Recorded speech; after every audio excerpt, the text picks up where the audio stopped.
Bueno, bé, avui tornem a parlar d'aigua al ple de Cardedeu, la qual cosa a mi i al grup de la CUP ens encanta, diguéssim.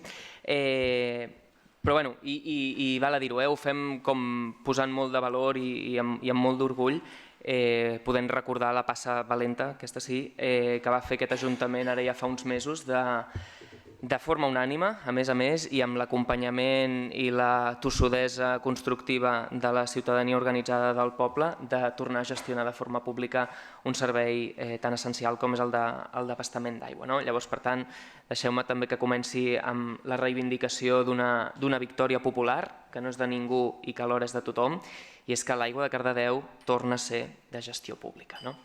I com a pública que és, per fi, això, com deia la regidora, ens dona una responsabilitat afegida.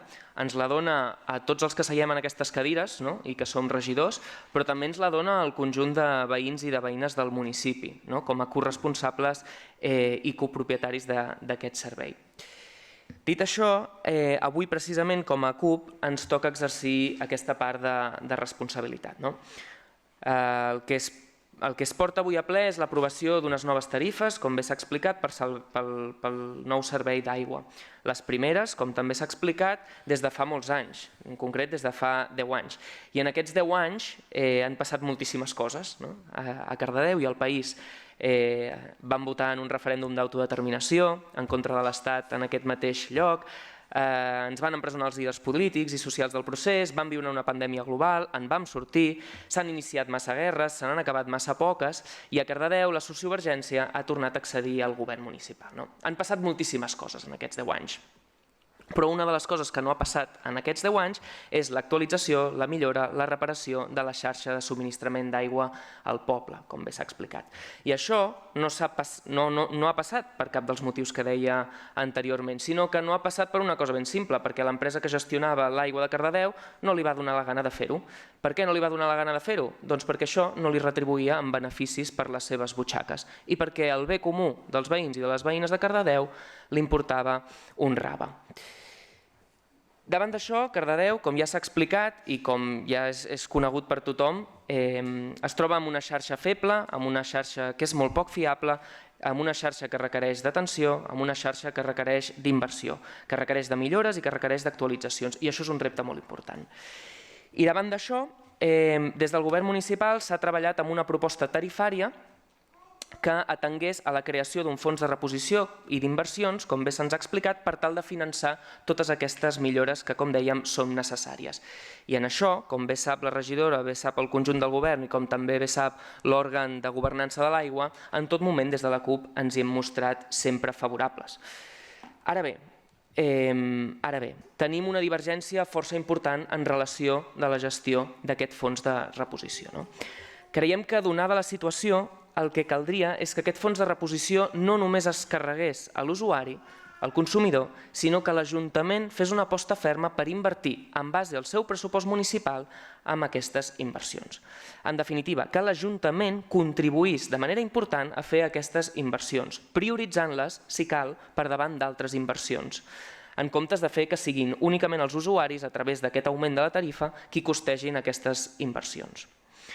Creiem, doncs, i hem fet saber a l'equip de govern, i fruit d'aquest fer saber hem vist la intervenció de la senyora regidora que ja donava resposta a aquestes crítiques que nosaltres els hi fèiem, que la proposta actual carrega massa pes de manera immediata sobre la tarifa. Nosaltres vam plantejar una reducció inicial d'aquest fons de reposició, condicionada, evidentment, per responsabilitat, amb un compromís clar del govern municipal d'assumir una part de les inversions necessàries via pressupost municipal, almenys com a mínim, mentre no es disposi d'un pla director definit amb un calendari i unes prioritats concretes d'inversions. Un pla que ja tenim constància en què s'hi està treballant i que no és només un designi o un desig de la CUP, sinó que és un pla que vol tot el consistori i que vol l'empresa pública Aigües de Cardedeu. Això que nosaltres proposem permetria alleugerir en aquest primer moment l'impacte a curt termini sobre la ciutadania sense haver de renunciar a aquesta millora del servei que tan necessària és i que tots i totes compartim. A nosaltres, honestament, ens fa patir que la recuperació pública del servei d'aigua a Cardedeu sigui percebuda o pugui ser percebuda per la ciutadania com l'element central que fa incrementar la tarifa d'aigua i, per tant, que això contribueixi al desprestigi d'allò públic, quan tots sabem que aquests dos fets no tenen cap relació en absolut. I som conscients que l'impacte, com també se'ns ha explicat, en termes absoluts d'aquesta reducció no és extraordinàriament significatiu en la factura que rebran els veïns i les veïnes, però sí que creiem que ens parla de model, que ens parla de com vostès comprenen què és el que estem fent amb el servei de l'aigua. Per nosaltres, allò públic és quelcom que les institucions públiques tenen el deure de cuidar, finançar i millorar, de manera constant. I, per tant, creiem que no té sentit que en aquestes primeres tarifes, les primeres tarifes de l'aigua pública a Cardedeu, la càrrega de totes aquestes millores vagi directament a càrrec dels usuaris, sinó que de manera corresponsable l'Ajuntament se n'hauria de fer càrrec. Ens preocupa, doncs, que aquesta aposta que tant ens creiem, que tant hem reivindicat i que tant hem lluitat, sigui pel govern en realitat una aposta una mica tèbia. En segon lloc, per nosaltres també era clau revisar l'estructura de la tarifa tal com ha quedat o quedarà aprovada previsiblement amb la majoria absoluta amb la que compta el govern municipal. Per què? Perquè creiem que encara hi ha marge per reforçar-ne el seu caràcter progressiu, és a dir, per fer-la encara més justa tant socialment com ecològicament, aprofitant l'oportunitat que ens donava precisament aquesta actualització que feia 10 anys que no passava. Poso dos exemples de com creiem que això hagués estat possible. En primer lloc, el que nosaltres vam proposar és que la relació entre la tarifa fixa i la tarifa variable del preu de l'aigua fos diferent. La senyora regidora ens ha explicat que el 60% del que pagaran els veïns i les veïnes en la seva factura de l'aigua és una tarifa fixa, independent d'allò que consumeixin, i que, en canvi, allò que consumeixin només impactarà en el 40% d'aquesta tarifa. Nosaltres creiem que seria convenient poder augmentar la part variable de la quota i reduir la fixa. Ja sabem que bona part del preu de l'aigua té a veure amb l'accés a l'aigua i això és el que reflecteix la tarifa fixa de l'aigua. Ara bé, creiem que seria del tot important, beneficiar o premiar aquelles persones que fan un ús extremadament responsable d'un recurs escàs com és l'aigua i, en segon lloc, potenciar que es faci precisament aquest ús premiant o donant més pes a aquesta tarifa variable. Perquè, a més, això ens permetria castigar o penalitzar amb la tarifa els consums més alts. Creiem que nosaltres creiem que aquí hi havia marge. Ho creiem fermament, els ho hem proposat en diverses ocasions i hem rebut respostes negatives en aquest sentit.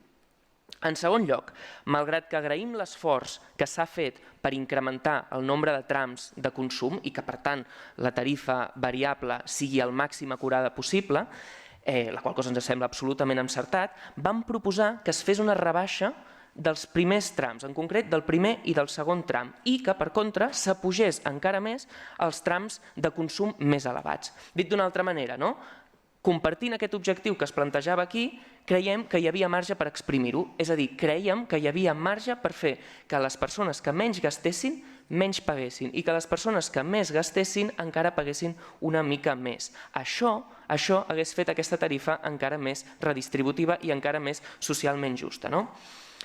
Tenint en compte que la tarifa precisament té en compte el nombre d'estadants, els domicilis, que com bé s'explicava no té a veure amb si formen part d'un nucli familiar, sinó simplement la quantitat d'estadants que hi ha en un domicili determinat, creiem que l'impacte redistributiu d'aquesta mesura hagués resultat especialment beneficiós a les famílies amb més dificultats econòmiques i que alhora, com deia, hagués servit per fer un consum més responsable de l'aigua al conjunt de la ciutadania. Dit això, i perquè no tots siguin crítiques, que com ja veuen són molt constructives. Deixeu-me també que posi de manifest un element que per nosaltres era central quan defensàvem des de ja fa tants anys la remunicipalització de l'aigua. I és que aquesta remunicipalització o aquesta adquisició pública del servei de gestió de l'aigua havia d'esborrar totes les barreres d'accés a un dret humà com és l'aigua. La tarifa social que es planteja ens sembla correcta. Tenim ganes de veure-la aplicada i veure fins i tot si es pot anar més enllà. Creiem que això és compartit. En tot cas, esperem, i ho dic de tot cor, esperem que tots els mecanismes de l'Ajuntament es posin al servei de facilitar a tota la ciutadania que pugui gaudir d'aquesta tarifa social que precisament ho pugui fer. Això és un repte, però és una obligació ètica i política. I alhora, també és important dir-ho, ara que l'aigua es gestionarà, ja es gestiona de fet, de manera pública, la capacitat de control i de maniobra que té el govern municipal s'incrementa. Això és així. Abans, la capacitat de maniobra que tenien els diferents governs que s'han trobat amb aquella gestió pèssima de l'aigua era així. I ara la capacitat de maniobra i d'intervenció que té el govern municipal i fins i tot aquest plenari municipal és molt més gran. I això implica també una responsabilitat. I els dic, ja ho vaig dir en l'òrgan corresponent, que és que facin, si us plau, tot el que calgui i tot el que estigui a les seves mans per tal que l'aigua pugui arribar a tots i cadascun dels domicilis on hi hagi un cardedeuenc o cardedeuenca empadronada o visquent-hi. Això és a les seves mans i, si cal, ho poden fer a cop de decret. L'aigua, com dèiem, és un bé essencial, un dret humà i com a dret humà ha d'estar per sobre de qualsevol altra cosa. Ja per últim, i també en format de crítica, constructiva i amb voluntat de millora. Deixi'm que li digui, l'experiència que hem tingut de participació en l'òrgan de governança de l'aigua no ha estat, ara per ara, la que nosaltres ens imaginàvem, volíem i crèiem que era l'adequada. Participar no només és escoltar. Participar es fa quan totes les persones que participen tenen totes les eines, tota la informació a temps per poder-ho fer. I un òrgan de governança entre iguals no és un òrgan entre un equip de professionals que presenta i un públic que simplement escolta, pregunta i valida o no una proposta. Sabem que calia molta celeritat en resoldre aquesta qüestió i, per tant, sospitem que la metodologia seguida per prendre aquesta decisió té a veure amb aquesta celeritat que necessitàvem. Ara bé, feta aquesta advertència, esperem, i ho dic de tot cor, que en les futures convocatòries d'aquest òrgan de govern, de governança de l'aigua, disculpeu, la dinàmica sigui molt més participativa, molt més horitzontal i molt més democràtica. Per tot això, i amb el compromís que des del nostre grup polític hem tingut amb la qüestió de l'aigua, i malgrat aquestes desavinences, algunes d'importants, d'altres més de matís, nosaltres, per descomptat, que no podem votar en contra d'aquesta proposta, de cap de les maneres. Ara bé, sí que pensem que, donat el marge de millora i les propostes que hem posat a sobre la taula no s'han atès, tampoc la podem validar en la seva totalitat. Amb la mà estesa, com sempre ha estat en aquesta qüestió, avui el nostre vot és una abstenció, però esperem de debò que en la futura revisió de tarifes que puguem fer, quan decidim nosaltres, pugui ser un vot positiu, perquè voldrà dir que haurem avançat precisament en el que nosaltres li exigim i nosaltres creiem que hi ha marge per fer. Una tarifa encara més justa i una tarifa encara més ecològicament responsable. Gràcies. Moltes gràcies, senyor Taverner.